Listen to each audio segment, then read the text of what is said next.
I'm trying to work, but azikoita. I'm going to Randy's Tavern. Ha ha ha ha ha ha.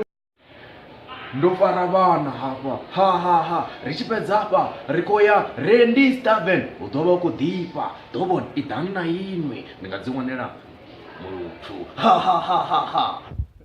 Ziko dhuma, boko tamba music, unazote, mara nandika the bora ya still. Ndiko ya Randy's Tavern. Zino. I'm chilling with my friend Elan. After this, we're going to Randy's Tavern. Yo!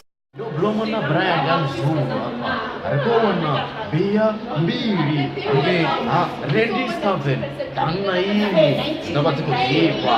Ha ha ha ha. Fana wina, boko roast tuzao, mara ndiko ya Randy.